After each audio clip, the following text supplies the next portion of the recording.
Assalamualaikum warahmatullahi wabarakatuh. Selamat siang.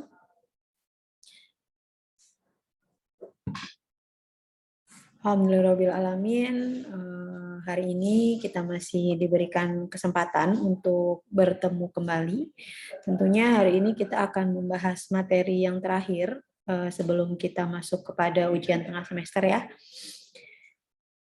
Baik, hari ini kita akan membahas tentang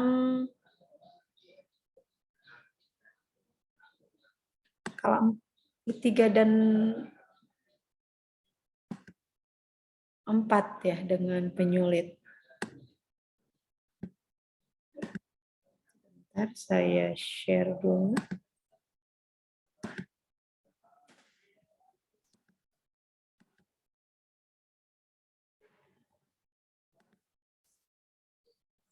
Oke, kita akan membahas komplikasi skala 3 dan 4. Nah, ini akan lebih pada perdarahan postpartum yang akan kita bahas ya. Oke, kita membahas tentang perdarahan postpartum, yang mana perdarahan postpartum itu adalah perdarahan per vaginam, yang mana sekitar kehilangan 50 cc atau lebih setelah skala 3 selesai dan setelah plasenta lahir. Yang mana penyebab dari perdarahan postpartum ini yang paling sering terjadi adalah dikarenakan atonia uteri. Ada pula retensio plasenta, kemudian penyebab lain juga yang sering timbul juga, yang kadang-kadang timbul karena laserasi serviks atau vagina, kemudian adanya ruptur uteri dan inversio uteri. Nah, tentunya ini sudah tidak asing ya kita dengar atonia uteri, yang mana keadaan kontraksi uterus yang kurang baik ya, kemudian retensio plasenta ini karena filikorialisnya cukup dalam berimplantasinya ya. Nanti akan ada pembagiannya juga untuk retensio plasenta ini. Kemudian juga ada laserasi, nah atau perlukaan dari jalan lahirnya, bisa di serviksnya ataupun di vaginanya. Kemudian ada ruptur uteri, inversio uteri. Nah, inversio uteri ini biasanya karena ikut turun ya untuk uterusnya. Nah, ini untuk perdarahan postpartum yang sering sekali terjadi ini adalah retensio tadi, retensio plasenta, kemudian robekan dari jalan lahir, lalu atonia uteri. Nah, untuk yang sering di skala 3, nah ini ada retensio plasenta ya biasanya. Nah, namun setelah plasenta lahir, pengecekan akan ada pengecekan lagi ya. Nah, ini bisa juga karena sisa plasenta nantinya, kemudian robekan dan atonia uteri. Nah, ini kita bahas tentang retensio plasenta, yang mana retensio plasenta ini adalah tertahannya plasenta ya, atau belum lahirnya plasenta hingga waktu lebih dari 30 menit setelah bayi lahir. Jadi hitungannya setelah bayi lahir tentunya sudah kita lakukan upaya. Jadi yang pertama kita suntikan oksitosin ya, setelah bayi lahir kita cek dulu apakah ada janin kedua. Nah, kita langsung, jika tidak ada, kita langsung memberikan suntik oksitosin yang pertama ya. Kemudian kita tunggu sampai 15 menit. Nah, ini kita tunggu apakah ada tanda-tanda dari pelepasan plasenta itu sendiri. Nah, biasanya untuk tanda-tanda pelepasan plasenta akan ada semburan darah secara mendadak, kemudian tali pusatnya akan bertambah panjang dan uterusnya akan globuler gitu. Nah, setelah 15 menit tidak ada tanda-tanda dari pelepasan dari plasenta, kita injeksikan lagi oksitosin yang kedua ya. Setelah itu kita tunggu lagi apakah ada tanda-tanda pelepasan plasenta hingga 30 menit. Nah, ketika 30 menit memang benar-benar tidak ada ya, tidak ada tanda-tanda pelepasan plasenta. Nah, itulah yang dikatakan retensio plasenta. Nah, kemudian untuk retensio plasenta ini ada retensio plasenta sebagian atau seluruh plasenta. Nah, ini nanti tergantung dia ini masuknya inkreta, perkreta atau akreta ya. Kemudian yang mana ya akan mengganggu kontraksi dan retraksi. Sinus-sinus darah tetap terbuka sehingga menimbulkan perdarahan postpartum ya. Karena ketika fisiologisnya ketika kita melakukan PTT kemudian ada tanda-tanda pelepasan plasenta ya, kontraksi itu akan membuat ruang dari rahim akan setelah bayi lahir ya tentunya akan mengecil. Nah, di mana plasenta tersebut akan terdorong untuk harusnya terlepas dari dinding rahimnya itu. Nah, itulah kontraksi dan retraksi itu. Nah, apabila ada retensio plasenta maka dia tidak terganggu akan kontraksi dan retraksinya itu. Nah, ini bisa juga menimbulkan perdarahan postpartum. Nah, ini perdarahan terjadi pada bagian plasenta yang terlepas dari dinding uterus. Bagian plasenta yang masih melekat merintangi retraksi miometrium dan perdarahan berlangsung terus sampai sisa organ tersebut terlepas hingga keluar. Jadi memang harusnya pada saat sebelum 30 menit ya kita melakukan upaya untuk PTT harusnya ya memang sudah keluar untuk plasentanya. Nah, namun apabila tidak keluar, nah ini tadi, maka biasanya akan terjadi retensio plasenta. Nah, ini untuk penata laksaan dari retensio plasenta. Tentunya di sini peran bidan dalam melakukan penata laksanaan dari retensio plasenta yang pertama adalah melakukan manajemen aktif skala 3. Tadi ya, kita melakukan pemberian oksitosin yang pertama setelah bayi lahir, kemudian kita tunggu 15 menit tidak ada keluar juga plasentanya, maka kita berikan oksitosin yang kedua sama dosisnya ya 10 intraunit. Kemudian kita periksa dulu kandung kemihnya. Siapa tahu kandung kemihnya penuh ya, karena apabila kandung kemihnya penuh ini bisa mempengaruhi dari kontraksi uterus. Nah, ketika kita sudah mengosongkan kandung kemih ya, ini dikosongkan kandung kemihnya dengan teknik aseptik, tentunya memasukkan kateter nelaton dengan DTT ya, ataupun steril. Nah, biasanya kita juga menggunakan yang steril ya, agar lebih safety untuk mengosongkan kandung kemih. Nah, setelah itu kita melakukan PTT dan tekanan dorsokranial, yaitu tekanan dorsokranial. Jadi dari mendorong ke bawah, terus kemudian ke atas gitu ya. Nah, kemudian ini ya, menasehati keluarga bahwa rujukan mungkin diperlukan. Jadi ketika memang sudah kita lakukan upaya ya, apabila memang 30 menit plasenta masih belum lahir ya kita informasikan gitu ya, informasikan kepada keluarga apa yang terjadi gitu ya, upaya apa yang sudah kita lakukan sehingga saat ini harus dirujuk gitu ya. Kemudian pada menit ke-30 coba lagi melahirkan plasenta dengan melakukan PTT ya, penegangan tali pusat untuk terakhir kalinya. Jika plasenta tetap tidak lahir, maka segera rujuk. Nah, jika plasenta belum lahir, kemudian ada tanda-tanda perdarahan, maka segera lakukan tindakan plasenta manual dengan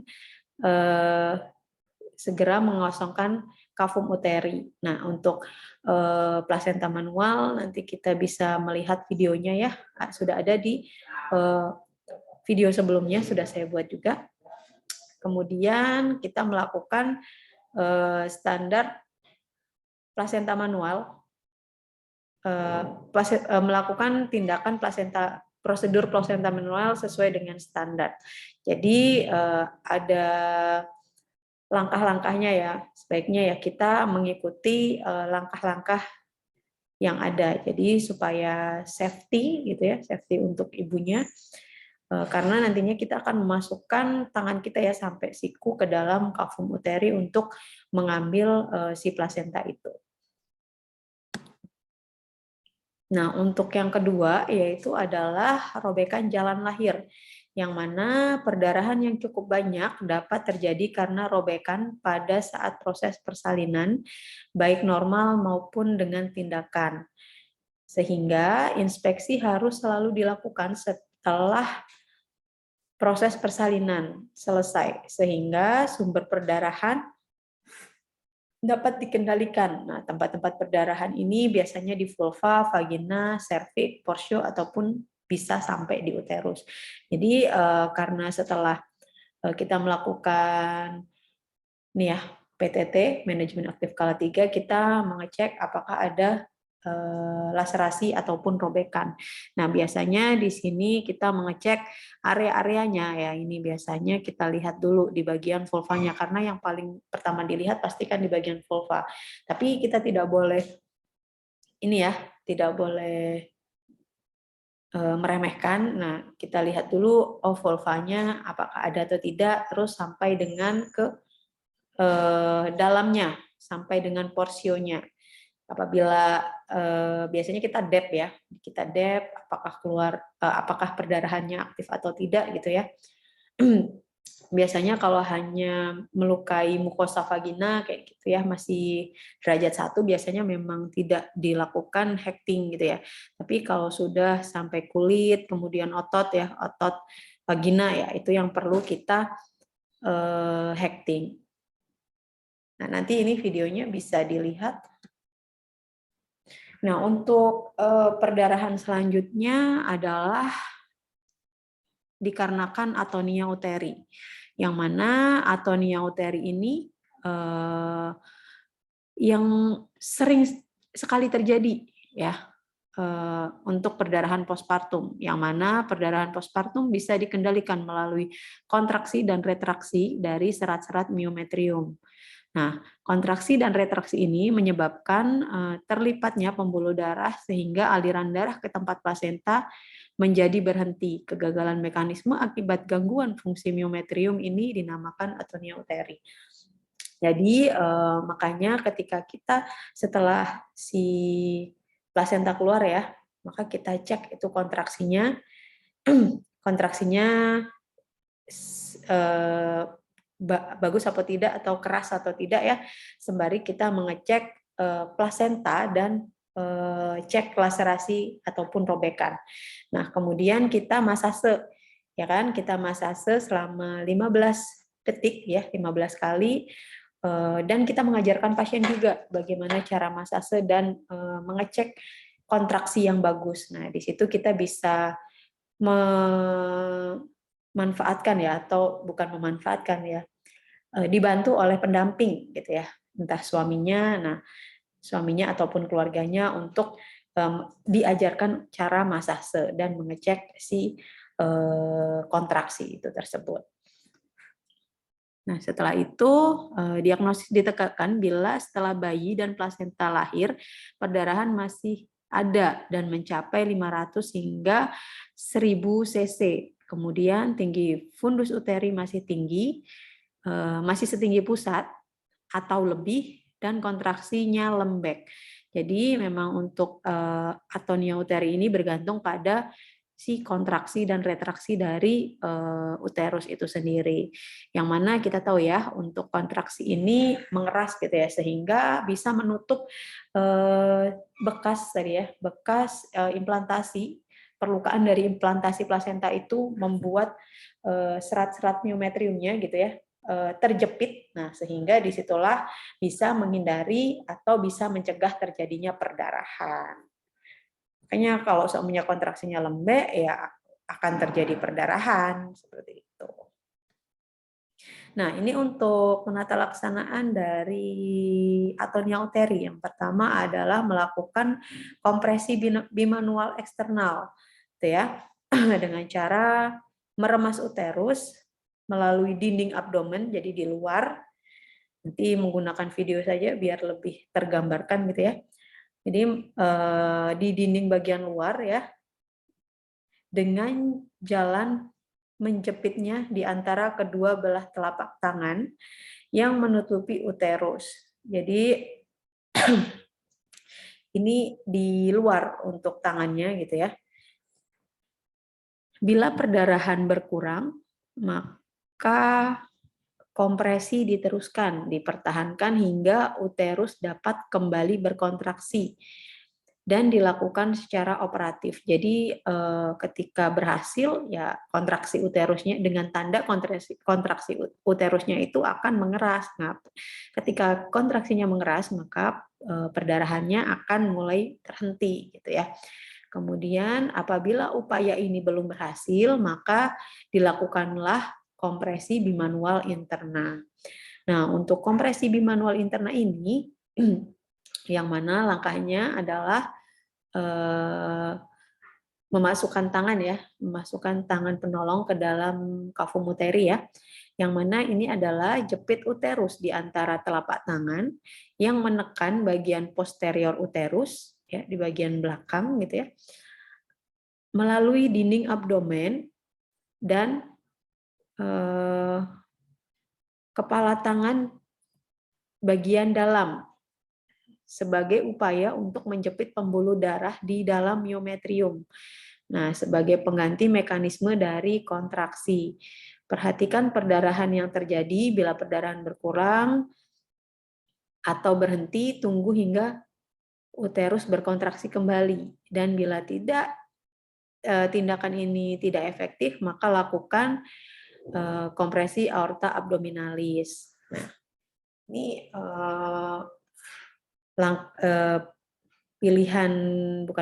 langkah kedua apabila kompresi bimanual eksterna ini tidak berhasil ya, maka dilakukan kompresi bimanual interna. Jadi tangan kanannya masuk, tangan yang lainnya di bagian atas. Jadi dijepit, harapannya itu bisa menggantikan dari kontraksi uterus, dan sampai efektif apabila kontraksi itu akan kembali lagi keras gitu. Nah, untuk selanjutnya yaitu kompresi aorta abdominalis. Nah, ini pada sumbernya ya nantinya ya. Jadi apabila sudah gagal, digunakanlah kompresi aorta abdominalis. Nah, ini caranya adalah diraba arteri femoralis ya. Ini arteri di daerah paha ya, hampir ke bagian lipatan itu. Nah, di situ dengan ujung jari kiri dan pertahankan posisi ini. Ya, ini bisa ujung jari kiri atau bagian tangan yang non dominan ya. Dan mempertahankan posisi ini untuk memantau keberhasilan kompresi aorta. Nah, dengan kepalan tangan di daerah umbilikus tegak lurus dengan sumbu badan hingga mencapai kolumna vertebralis. Jadi ini tangan yang bagian dominan menggenggam gitu ya, kemudian menekan atau melakukan kompresi gitu ya, penekanan pada aorta abdominalis atau biasanya pada umbilikus. Nah, itu. Jadi seperti kayak ditonjok sambil tangan yang non dominan meraba pada ini arteri femoralis. Nah, apabila nanti itu tidak berdenyut, nah berarti sudah tepat. Nah, ini nanti videonya bisa dibuka. Nah, untuk selanjutnya ini adalah tanda gejala ya yang selalu ada, kemudian ada yang kadang-kadang muncul gitu ya. Dan ini adalah kemungkinan diagnosis yang terjadi. Itu ya. Jadi memang khas sekali untuk atonia uteri. Tandanya adalah uterus tidak berkontraksi ataupun lembek gitu. Kemudian perdarahan segera setelah anak lahir. Ini ya. Perdarahan pasca salin primer atau P3. Nah, ini apabila tidak tertangani, nah ini bisalah muncul shock ini. Shock ini bisa terjadi. Kemudian robekan jalan lahir. Nah, untuk robekan jalan lahir ini perdarahan segera sama tadi ya pasca persalinan primer. Kemudian darah segar yang mengalir segera setelah bayi lahir. Nah, biasanya darahnya merahnya lebih segar.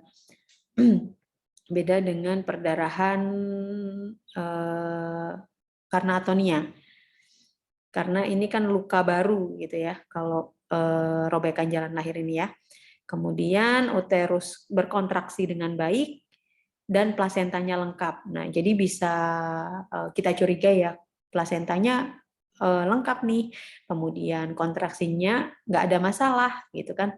Nah, kemudian lihat perdarahannya, oh perdarahannya segar. Nah, kemungkinan ini adalah robekan jalan lahir.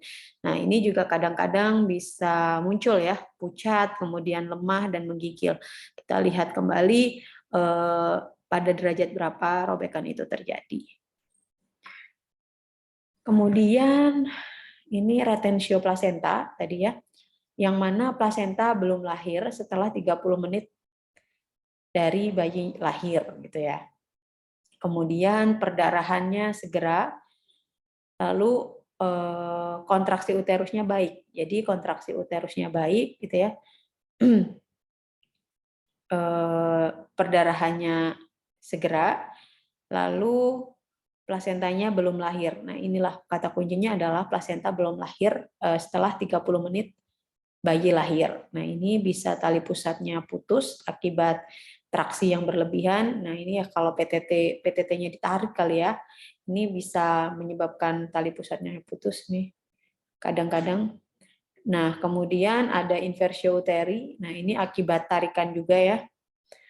Jadi biasanya memang kita ada tekniknya ketika kita melakukan PTT supaya tidak terjadi inversio uteri atau uterusnya ikut turun ke bawah gitu ya. Biasanya saat ada kontraksi maka kita melakukan PTT itu. Kemudian ada perdarahan lanjutan karena biasanya ada sisa yang belum selesai, sisa plasentanya.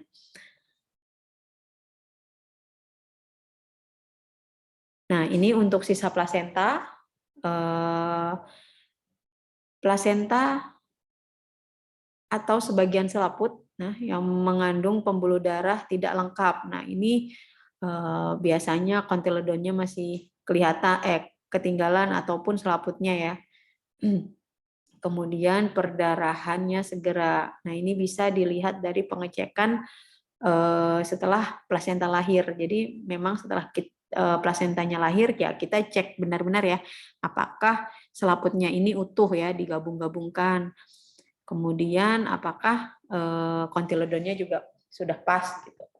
Apakah ada yang hilang gitu. Jadi kita memang harus benar-benar dicek. Kemudian uterus berkontraksi tetapi tinggi fundus uteri tidak berkurang. Jadi tapi ini kadang-kadang juga ya.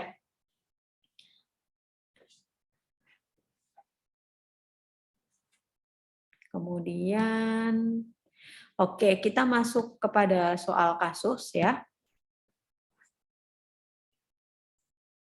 Jadi yang pertama adalah ini untuk soal kasus. Jadi biasanya soal kasus ini untuk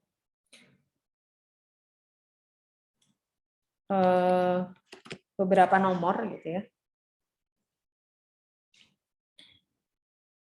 Oke, untuk nomor 1 ataupun nomor pertama, mungkin teman-teman bisa dibaca.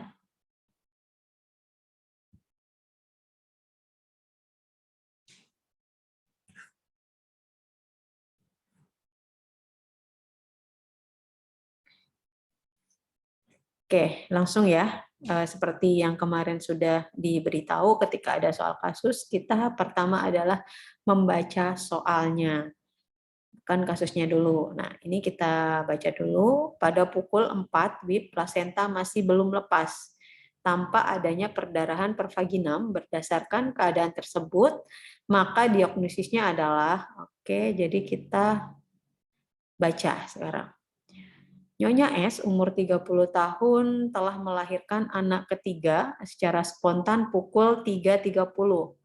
Oke, lahirnya di jam 3.30. Bidan telah memberikan suntik oksitosin yang pertama ya ini ya, 10 intraunit secara IM pada pukul 3.32. Kemudian dicoba melakukan PTT tetapi plasenta belum lepas. Pada pukul 03.45 WIB belum juga didapatkan tanda-tanda lepasnya plasenta. Kemudian Anda memberikan oksitosin kedua sebanyak 10 intraunit.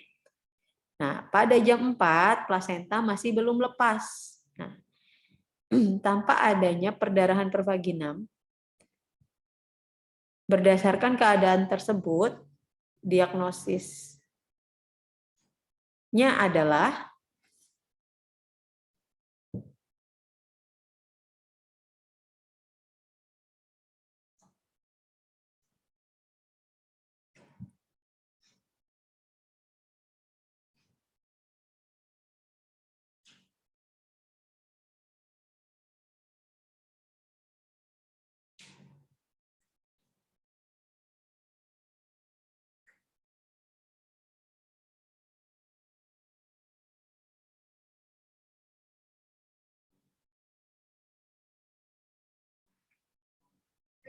Oke, silahkan dijawab teman-teman.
Oke, jawabannya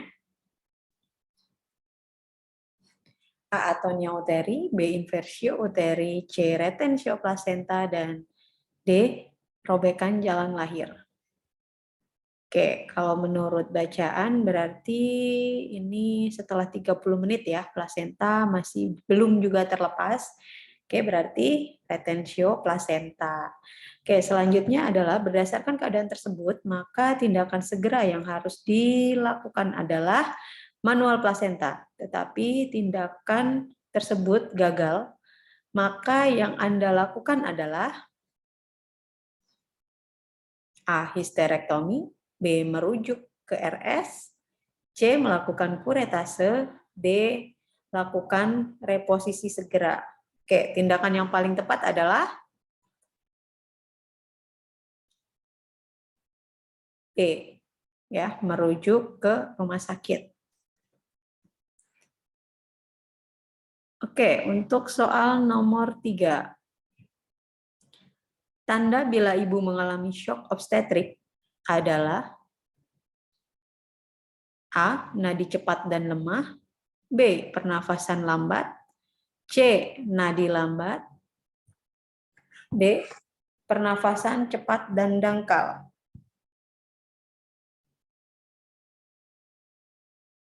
Oke, yang mana?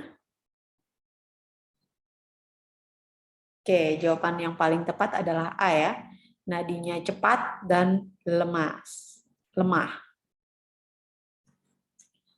Kemudian nomor 4, robekan hanya terdapat pada selaput lendir vagina atau mukosa vagina dengan dan tanpa mengenai kulit perineum. termasuk robekan perineum, derajat atau tingkat berapa? Oke, tingkat gampang sekali ya ini ya, tingkat 1 ya. Kemudian tanda dan gejala bila perdarahan disebabkan oleh robekan jalan lahir adalah A. Kontraksi uterus lembek, B. Darah yang keluar berwarna merah kehitaman, C. Kontraksi uterus baik, D. Plasenta tidak lengkap. Oke, jawabannya yang paling tepat adalah C ya. Kalau kontraksinya lembek adalah biasanya karena atonia uteri. Oke. Kalau robekan jalan lahir bukan merah kehitaman ya, biasanya merah segar karena luka ya, perlukaan. Kemudian ini juga bukan untuk plasenta tidak lengkap.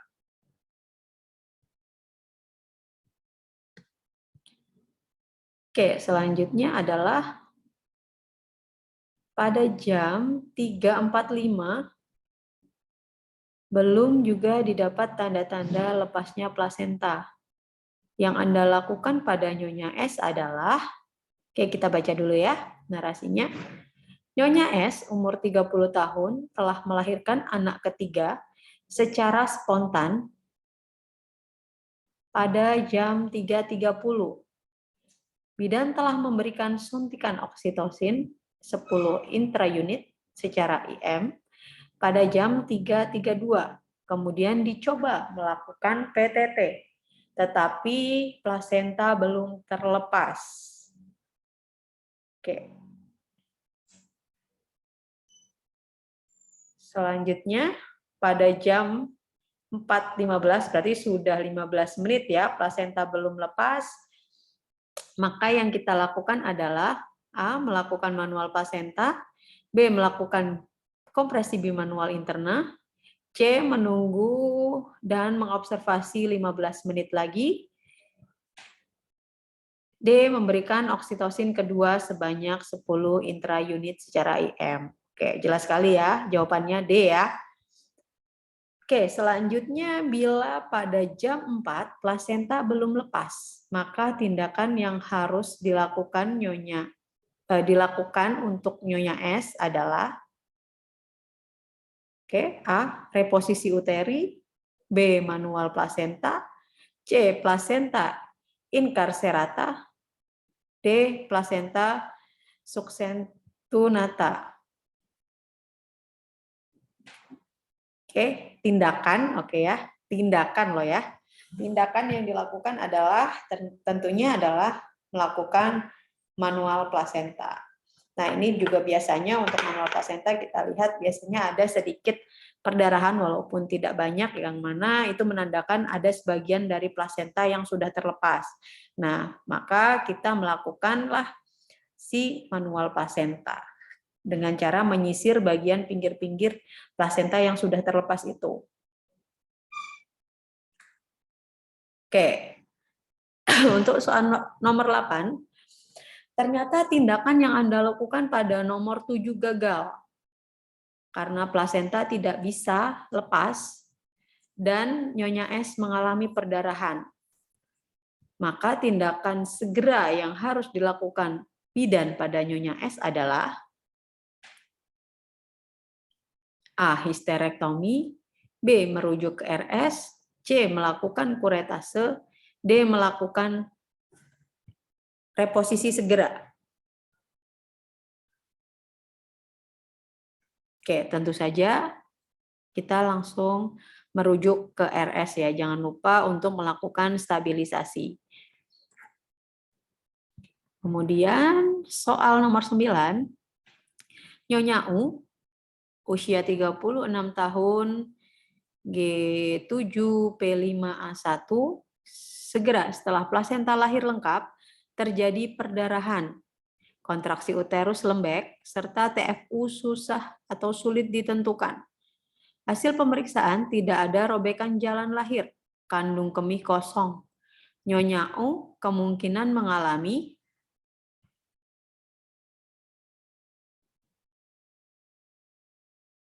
Oke. Kata kuncinya sudah sangat jelas ya. Uterus lembek dengan tambahan tidak ada robekan pada jalan lahir dan kandung kemih kosong. Berarti ini adalah atonia uteri. Oke, selanjutnya tindakan apa yang harus kita lakukan pada kasus tersebut?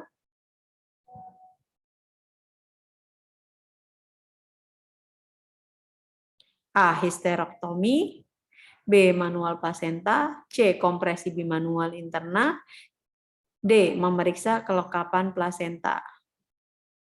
Oke, karena terjadi atonia uteri, maka langkah kita untuk mengembalikan kontraksi uterus agar bagus ya, tentunya kita melakukan kompresi bimanual. Oke.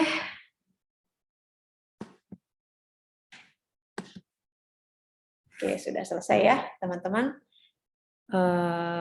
Terima kasih untuk teman-teman semuanya. Harapannya sedikit yang disampaikan bisa bermanfaat buat teman-teman semuanya. Dengan adanya soal-soal kasus ya, nantinya bisa menambahkan wawasan ataupun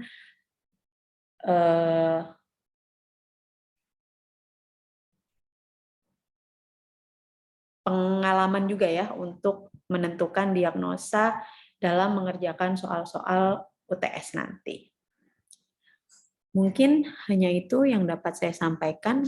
Kurang lebihnya saya mohon maaf. Billahi taufik wal hidayah. Wassalamualaikum warahmatullahi wabarakatuh.